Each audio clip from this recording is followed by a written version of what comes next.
All right, let's talk about filtering or lane splitting on a motorcycle in the UK. So, filtering or lane splitting is the act of maneuvering your bike through slow moving or stationary traffic. And it is fully legal in the United Kingdom and is seen as one of the best perks to having a bike. Now, while it is legal, there are some limitations. So, let's see what the Highway Code has to say about it. So, rule number 88 of the Highway Code says you should be aware of what is behind and to the sides before maneuvering. Look behind you. Use mirrors if they're fitted. When in traffic queues, look out for pedestrians crossing between vehicles and vehicles emerging from junctions or changing lanes. Position yourself so that drivers in front can see you in their mirrors. Additionally, when in slow moving traffic, take care and keep your speed low. Now, there is no recommendations on what percentage of speed you should be doing above the slow moving traffic. You just got to kind of use your own judgment and not go too fast. However, this also relates to rule number 160 of the Highway Code, which states, be aware of other road users, especially bicycles and motorcycles who may be filtering through the traffic, which is warning car drivers to take care and look in their mirrors to see who's coming up the middle or on the outside of them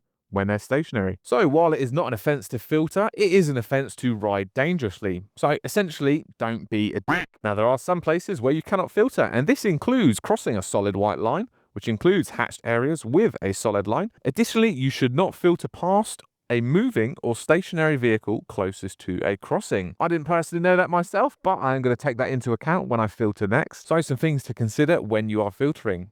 Watch your speed. Don't go too fast, weaving in and out of the cars, Brazil style, Keep it low, keep it considerate. How visible are you? Are your lights on? And I see a lot of people put their hazards on while filtering. And putting on your hazards is a good way to be seen by cars in their mirrors. So a few more things that I've written down that you should consider include, look out for pedestrians crossing between cars, of course. Don't go for gaps that are closing. And also don't blindly follow anyone filtering in front of you. Ride your own ride, and consider what kind of surfaces are you going to be riding on if you are maneuvering into the center of the road. You could be crossing white lines, which are slippery when wet. So yeah, to summarize, it is legal. Just don't be a dick. Keep your speeds low, be considerate. And one thing that I do find when filtering myself is just taking a little bit of space, waiting and trying to be seen by people in their mirrors actually often leads to people moving over for you and letting you pass with a little bit more room. Thank you very much for watching, and stay safe while filtering.